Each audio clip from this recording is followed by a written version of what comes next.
La mesotinta. Por M.R. James. Hace algún tiempo.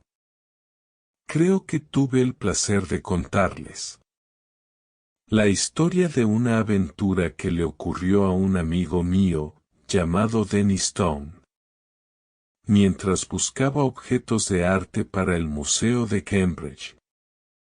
No publicó mucho sus experiencias a su regreso a Inglaterra, pero no podían dejar de ser conocidos por muchos de sus amigos, y entre otros por el caballero, que en aquel momento presidía un museo de arte en otra universidad. Era de esperarse que la historia causara una impresión considerable en la mente de un hombre, cuya vocación se encontraba en líneas similares a las de Dennis Stone's, y que estuviera ansioso por captar cualquier explicación del asunto, que tendiera a hacer que pareciera improbable que alguna vez debería ser llamado a ocuparse de una emergencia tan agitada. De hecho, le resultó un tanto reconfortante reflexionar que no se esperaba que adquiriera manuscritos antiguos para su institución. Esa era la tarea de la Biblioteca Selburnian. Las autoridades de esa institución podrían, si quisieran, saquear rincones oscuros del continente en busca de tales asuntos. Se alegró de verse obligado en aquel momento a limitar su atención a ampliar la ya insuperable colección de dibujos y grabados topográficos ingleses que poseía su museo. Sin embargo, resultó que incluso un departamento tan hogareño y familiar como este puede tener sus rincones oscuros. Y en uno de ellos le presentaron, inesperadamente, al señor Williams, quienes han mostrado un interés mínimo en la adquisición de fotografías topográficas. Saben que hay un comerciante londinense cuya ayuda es indispensable para sus investigaciones. El señor J.W. Britnell. Él publica a intervalos cortos catálogos muy admirables de una colección grande y en constante cambio de grabados, planos y bocetos antiguos de mansiones, iglesias y ciudades de Inglaterra y Gales. Estos catálogos eran, por supuesto, el ABC de su tema, para el señor Williams. Pero como su museo ya contenía una enorme acumulación de fotografías topográficas, era un comprador habitual, más que copioso, y prefería confiar en el señor Britnell para que llenara los vacíos en la base de su colección, que para que le proporcionara rarezas. Ahora bien, en febrero del año pasado apareció sobre el escritorio del señor Williams en el museo un catálogo del emporio del señor Britnell, y lo acompañaba una comunicación mecanografiada del propio marchante. Este último funcionó de la siguiente manera: Estimado señor, le rogamos llamar su atención sobre el número 978 de nuestro catálogo adjunto, que estaremos encantados de enviarle tras su aprobación. Atentamente, J.W. Britnell. Pasar al número 978 del catálogo adjunto fue para el señor Williams como si se observara a sí mismo. Tarea de un momento, y en el lugar indicado encontró la siguiente entrada: 978. Desconocido. Interesante mesotinta.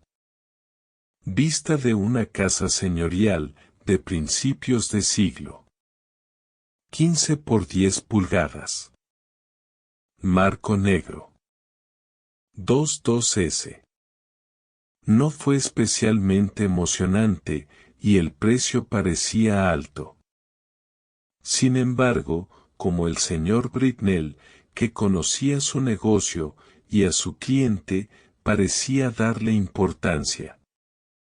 El señor Williams escribió una postal solicitando que se enviara el artículo para su aprobación, junto con algunos otros grabados y bocetos que aparecían en el mismo catálogo.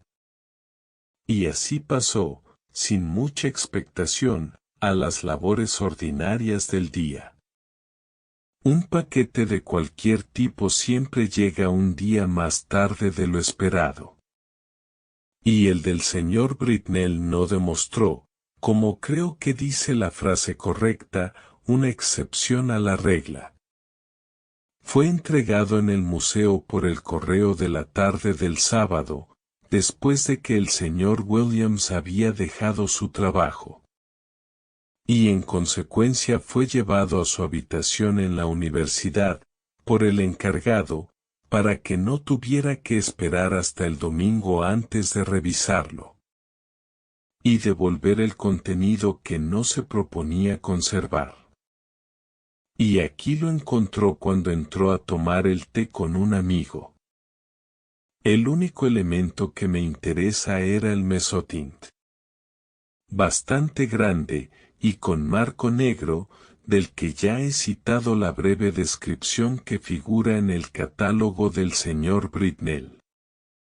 Habrá que dar algunos detalles más, aunque no puedo esperar presentarles el aspecto del cuadro con tanta claridad como lo tengo ante mis propios ojos. Se puede ver un duplicado casi exacto en muchas posadas antiguas o en los pasillos de mansiones rurales intactas en la actualidad. Era una mesotinta bastante indiferente, y una mesotinta indiferente es, quizás, la peor forma de grabado que se conoce. Presentaba una vista completa de una casa señorial no muy grande del siglo pasado, con 3 hileras de ventanas de guillotinas sencillas, con mampostería rústica alrededor, un parapeto con bolas o jarrones en los ángulos, y un pequeño pórtico en el centro. A ambos lados había árboles, y delante una considerable extensión de césped. La leyenda E.W. of Scotser estaba grabada en el margen estrecho. Y no hubo más inscripción. Todo daba la impresión de que era obra de un aficionado. ¿Qué podría querer decir el señor Britnell al fijar el precio de 2? A tal objeto era más de lo que el señor Williams podía imaginar. Le dio la vuelta con mucho desprecio. En el reverso había una etiqueta de papel, cuya mitad izquierda había sido arrancada. Lo único que quedó fueron los extremos de 2 líneas de escritura. La primera tenía las letras, Angley Hall. El segundo, sexto. Tal vez valdría la pena identificar el lugar representado, lo que podría hacer fácilmente con la ayuda de un nomenclator. Y luego se lo enviaría de vuelta al señor Britnell, con algunas observaciones que reflejaran el juicio de ese caballero. Encendió las velas, porque ya era de noche, preparó el té. Y abasteció al amigo con el que había estado jugando al golf.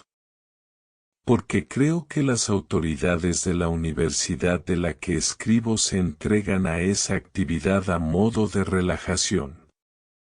Y se tomó el té acompañado de una discusión que los golfistas pueden imaginar por sí mismas. Pero que el escritor concienzudo no tiene derecho a infligir a ninguna persona que no juegue golf. La conclusión a la que se llegó fue que ciertos golpes podrían haber sido mejores. Y que, en determinadas emergencias, ninguno de los jugadores había experimentado la suerte que un ser humano tiene derecho a esperar. Fue entonces cuando el amigo, llamémosle profesor Binks, tomó el grabado enmarcado, y dijo: ¿Qué lugar es este, Williams? Justo lo que voy a intentar averiguar, dijo Williams, yendo al estante en busca de un nomenclator. Mira hacia atrás. Somettingley Hall, ya sea en Sussex o Essex. Ya ves, la mitad de los nombres han desaparecido. Supongo que no lo sabes. Es de ese hombre Britnell. Supongo, ¿no? Dijo Binks. Es para el museo. Bueno, creo que debería comprarlo si el precio fuera 5 chelines, dijo Williams. Pero por alguna razón sobrenatural quiere 2 guineas por ello. No puedo entender por qué. Es un grabado miserable, y ni siquiera hay figuras que le den vida. Creo que no vale 2 guineas, dijo Binks. Pero no creo que esté tan mal hecho. La luz de la luna me parece bastante buena. Y debería haber pensado que había figuras, o al menos una figura, justo en el borde de enfrente. Echemos un vistazo, dijo Williams. Bueno, es cierto que la luz se da de manera bastante inteligente. ¿Dónde está tu figura? Oh sí.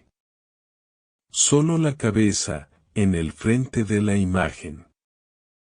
Y efectivamente había, apenas más que una mancha negra en el extremo del grabado.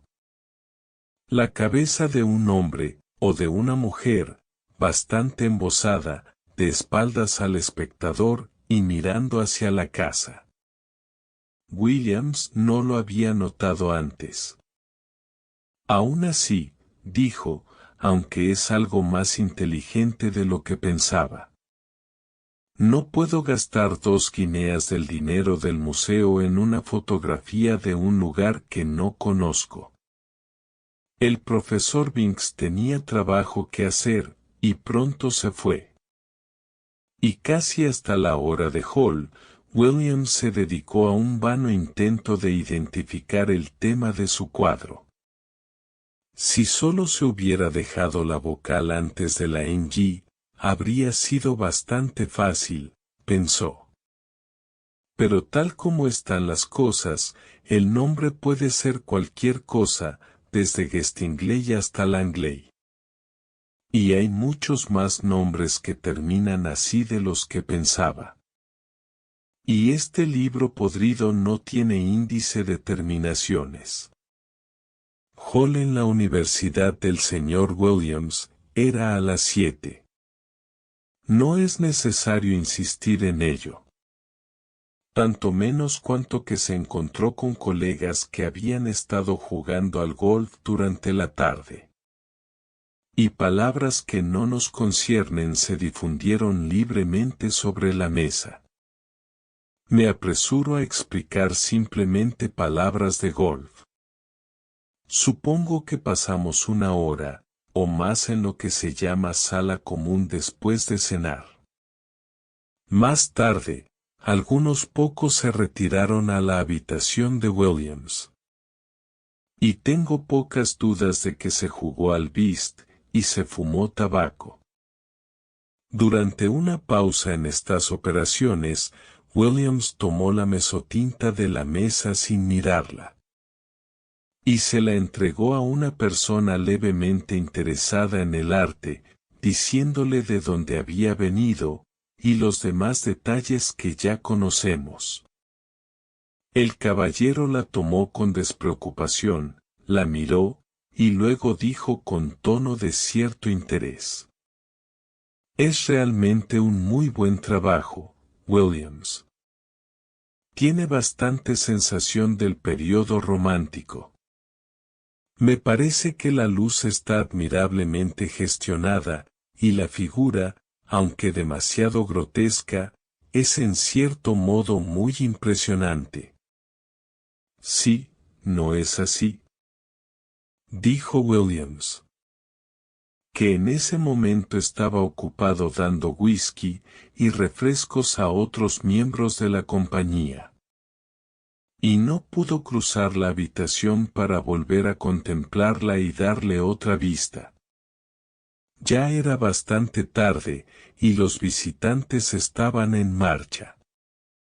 Después de que se fueron, Williams se vio obligado a escribir una o dos cartas y aclarar algunos asuntos pendientes. Por fin, poco después de medianoche, estuvo dispuesto a acostarse, y apagó la lámpara después de encender la vela de su dormitorio. El cuadro yacía boca arriba sobre la mesa donde lo había puesto el último hombre que lo miró. Y llamó su atención cuando apagó la lámpara. Lo que vio casi le hizo dejar caer la vela al suelo. Y ahora declara que si lo hubieran dejado a oscuras en ese momento, le habría dado un ataque. Pero, como eso no sucedió, pudo apagar la luz sobre la mesa y observar bien la fotografía. Era indudable, rotundamente imposible, sin duda, pero absolutamente seguro. En medio del césped, frente a la casa desconocida, había una figura donde no había ninguna figura a las 5 de la tarde. Se arrastraba a 4 patas hacia la casa, y estaba envuelto en una extraña prenda negra con una cruz blanca en la espalda. No sé cuál es el rumbo ideal a seguir en una situación de este tipo. Solo puedo decirles lo que hizo el señor Williams. Tomó el cuadro por una esquina, y lo llevó a través del pasillo hasta un segundo conjunto de habitaciones que poseía. Allí lo encerró en un cajón, abrió las puertas de ambas habitaciones, y se retiró a la cama. Pero primero escribió, y firmó un relato del extraordinario cambio que había sufrido el cuadro desde que llegó a sus manos. El sueño lo visitó bastante tarde. Pero era reconfortante pensar que el comportamiento del cuadro no dependía de su propio testimonio sin fundamento. Evidentemente, el hombre que lo había mirado la noche anterior había visto algo parecido a él. De lo contrario, podría haberse sentido tentado a pensar que algo gravemente malo le estaba sucediendo a sus ojos, o a su mente. Felizmente descartada esta posibilidad, al día siguiente le esperaban 2 asuntos. Debe examinar el cuadro con mucho cuidado, y llamar a un testigo a tal efecto. Y debe hacer un esfuerzo decidido para determinar qué casa era la representada. Por lo tanto, invitó a su vecina Nisbet a desayunar con él, y luego pasar una mañana leyendo el diccionario geográfico. Nisbet se paró, y llegó alrededor de las 9:30. Su anfitrión no estaba del todo vestido, lamento decirlo, incluso a esta hora tan avanzada. Durante el desayuno, Williams no dijo nada sobre la mesotinta, salvo que tenía un cuadro sobre el cual deseaba conocer la opinión de Nisbet. Pero aquellos que están familiarizados con la vida universitaria pueden imaginarse por sí mismos la amplia y encantadora gama de temas sobre los que probablemente se extenderá la conversación de 2 miembros del Canterbury College durante un desayuno de domingo por la mañana. Casi ningún tema quedó sin respuesta, desde el golf hasta el tenis sobre hierba. Sin embargo, debo decir que Williams estaba bastante perturbado. pues su interés se centraba naturalmente en aquel cuadro tan extraño que ahora reposaba, boca abajo, en el cajón de la habitación de enfrente. Por fin se encendió la pipa de la mañana y había llegado el momento que buscaba. Con considerable excitación, casi trémula, corrió, abrió el cajón y, sacando el cuadro, todavía boca abajo, corrió hacia atrás y lo puso en manos de Nisbet. Ahora, dijo, Nisbet, quiero que me digas exactamente qué ves en esa imagen. Descríbelo, si no te importa, más bien minuciosamente. Te diré por qué después. Bueno, dijo Nisbet, tengo aquí una vista de una casa de campo, inglesa, supongo, a la luz de la luna. ¿Luz de la luna? ¿Estás segura de eso? Ciertamente. La luna parece estar menguante, si desea obtener más detalles, y hay nubes en el cielo. Está bien. Sigue. Lo juro, añadió Williams. En una parte, no había luna cuando la vi por primera vez. Bueno, no hay mucho más que decir, continuó Nisbet. La casa tiene 1, 2, 3 filas de ventanas, 5 en cada fila, excepto en la parte inferior, donde hay un porche en lugar de la del medio. ¿Y pero qué pasa con las cifras?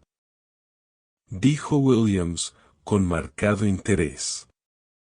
No hay ninguna, dijo Nisbet. Pero, ¿qué? ¿No hay ninguna figura en el césped de enfrente? No hay ninguna cosa. ¿Lo jurarás? Ciertamente lo haré. Pero hay solo una cosa más. ¿Qué? Vaya, una de las ventanas de la planta baja, a la izquierda de la puerta, está abierta. ¿Es realmente así? Dios mío. Debe haber entrado, dijo Williams, con gran entusiasmo. Y corrió hacia el respaldo del sofá en el que estaba sentada Nisbet, y al captar la imagen, comprobó el asunto por sí mismo. Era bastante cierto. No había ninguna figura, y estaba la ventana abierta. Williams, después de un momento de muda sorpresa, se acercó al escritorio, y garabateó un momento. Luego llevó 2 papeles a Nisbet, y le pidió que primero firmara uno. Que era su propia descripción del cuadro, que acaba de escuchar. Y que luego leyera el otro, que era la declaración de Williams escrita la noche anterior. ¿Qué puede significar todo esto? Dijo Nisbet. Exactamente, dijo Williams. Bueno, ahora que lo pienso debo hacer una cosa, o 3 cosas. Debo averiguar con Garwood, este fue su visitante de la última noche. Lo que vio. Y luego debo fotografiar la cosa antes de que avance. Y luego debo descubrir cuál es el lugar. Puedo fotografiarla yo misma, dijo Nisbet. Y lo haré. Pero, ya sabes, parece como si estuviéramos ayudando a resolver una tragedia en alguna parte. La pregunta es: ¿ha sucedido ya, o va a suceder? Debes averiguar cuál es el lugar. Sí, dijo, mirando de nuevo la foto, supongo que tienes razón. Ha entrado. Y si no me equivoco, el diablo vagará en una de las habitaciones de arriba. Te diré una cosa, dijo Williams. Le llevaré la foto al viejo Green. Este era el miembro más antiguo del colegio, que había sido tesorero durante muchos años. Es muy probable que lo sepa. Tenemos propiedades en Essex y Sussex, y él debe haber recorrido mucho los dos condados en su época. Es muy probable que lo haga, dijo Nisbet. Pero déjame tomar mi fotografía primero. Pero mira, más bien creo que Green no está despierto hoy. Anoche no estuvo en Hall, y creo que le oí decir que bajaría a pasar el domingo. Eso también es cierto, dijo Williams. Sé que se ha ido a Brighton. Bueno, si lo fotografías ahora, iré a ver a Garwood, y le pediré su declaración, y tú la vigilarás mientras estoy fuera. Ahora empiezo a pensar que 2 guineas no es un precio muy exorbitante. Al poco tiempo regresó, y trajo consigo al señor Garwood. La declaración de Garwood fue en el sentido de que la figura, cuando la vio, estaba fuera del borde de la imagen. Pero no había cruzado mucho el césped. Recordó una marca blanca en la parte posterior de las cortinas, pero no podía estar seguro de que fuera una cruz. Se redactó, y firmó un documento a tal efecto, y Nisbet procedió a fotografiar la imagen. ¿Y ahora qué quieres hacer? Él dijo. ¿Vas a sentarte y mirarlo todo el día? Bueno, no, creo que no, dijo Williams. Más bien imagino que estábamos destinados a verlo todo. Verás, entre el momento en que lo vi anoche, y esta mañana hubo tiempo para que sucedieran muchas cosas, pero la criatura solo entró en la casa. Podría fácilmente haber terminado su negocio a tiempo, y volver a su propio lugar. Pero creo que el hecho de que la ventana esté abierta debe significar que ahora está allí. Así que me siento bastante tranquilo al dejarlo. Y, además, tengo una especie de idea de que no cambiaría mucho, si es que cambia, durante el día. Podríamos salir a caminar esta tarde, y volver a tomar el té, cuando oscurezca. Lo dejaré aquí sobre la mesa, y abriré la puerta. Mi Skip puede entrar, pero nadie más. Los tres coincidieron en que este sería un buen plan. Y, además, que si pasaban la tarde juntos sería menos probable que hablaran del negocio con otras personas. Porque cualquier rumor sobre una transacción como la que estaba ocurriendo atraería a toda la sociedad fasmatológica en sus oídos. Podemos darles un respiro hasta las 5. A esa hora o cerca de ella, los tres estaban entrando por la escalera de Williams. Al principio se molestaron un poco al ver que las puertas de sus habitaciones no estaban abiertas. Pero al momento se recordaron que el domingo los contenedores llegaban a recibir pedidos una hora antes que los días laborales. Sin embargo, les esperaba una sorpresa. Lo primero que vieron fue el cuadro apoyado contra una pila de libros sobre la mesa, tal como lo habían dejado. Y lo siguiente fue el Skip de Williams, sentado en una silla de enfrente, mirándolo con un no disimulado horror. ¿Cómo fue esto? El señor Filcher, el nombre no es invención mía, era un sirviente de considerable prestigio. Y establecía el estándar de etiqueta en toda su universidad y en varias universidades vecinas. Y nada podría ser más ajeno a su práctica que encontrarse sentado en una silla. La silla de su maestro, o que parezca prestar especial atención a los muebles, o cuadros de su maestro.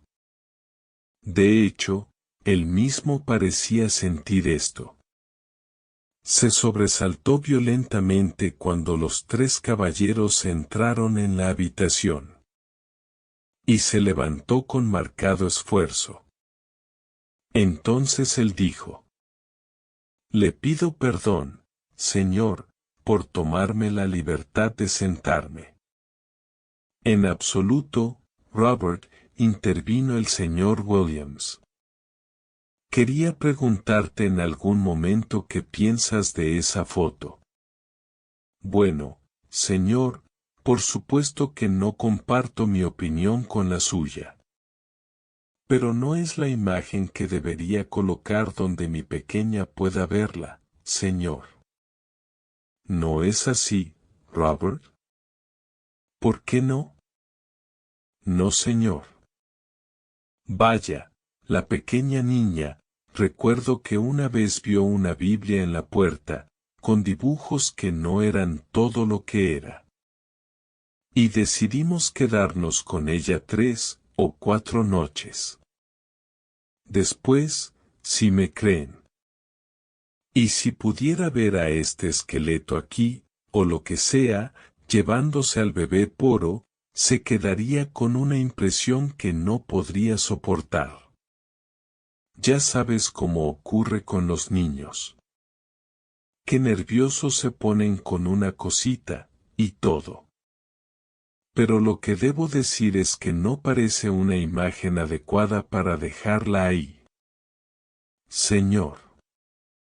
No donde cualquiera que pueda asustarse pueda verla. ¿Necesitará algo esta noche, señor? Gracias, señor.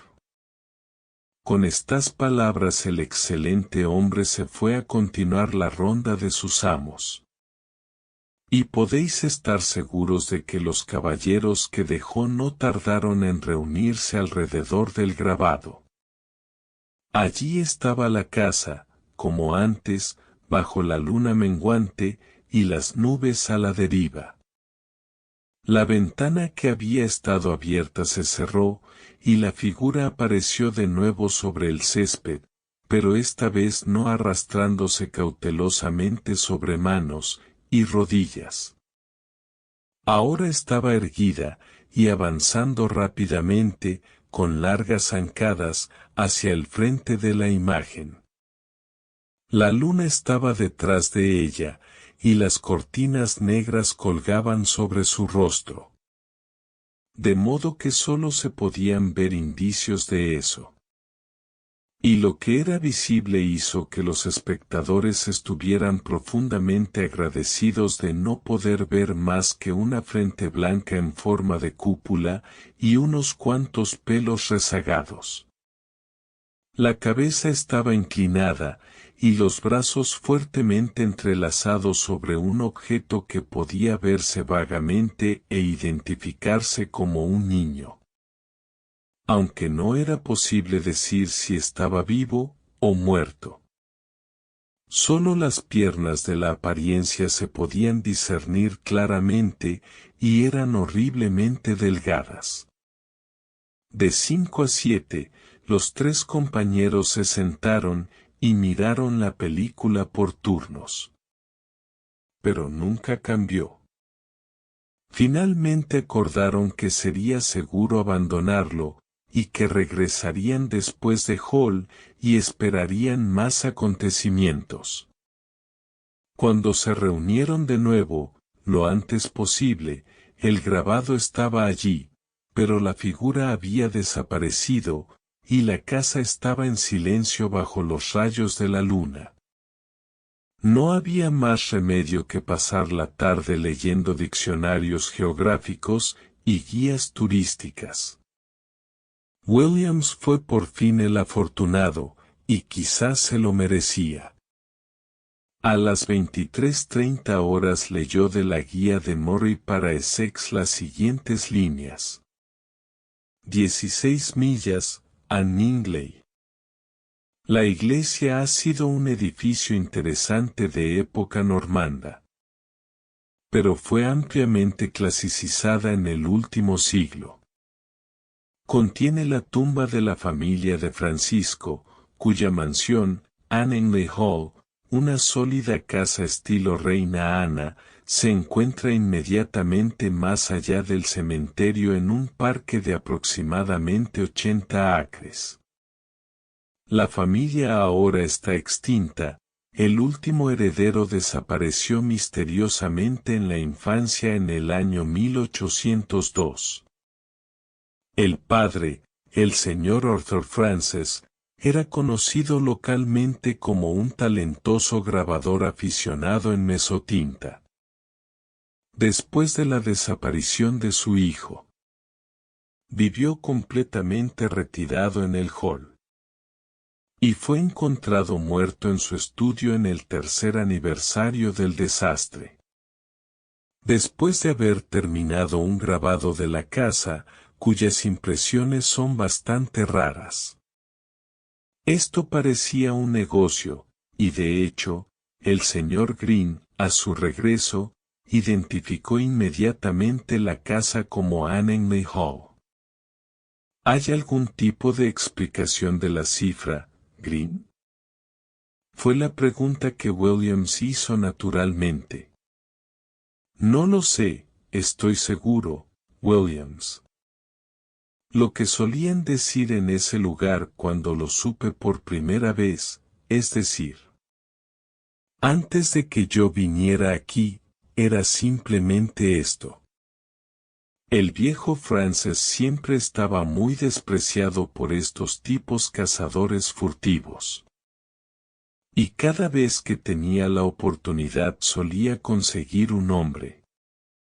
Los que sospechaba desalojaron la propiedad.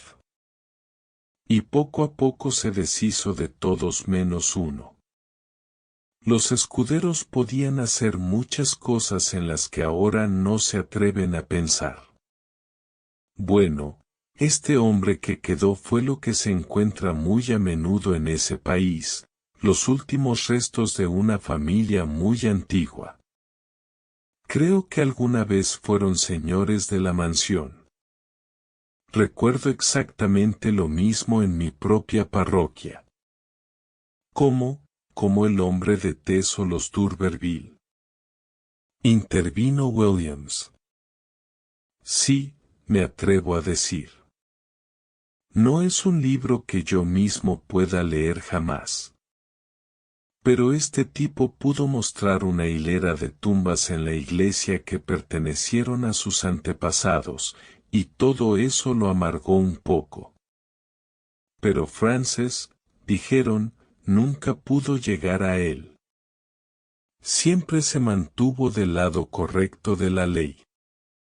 Hasta que una noche los guardianes lo encontraron en un bosque justo al final de la finca.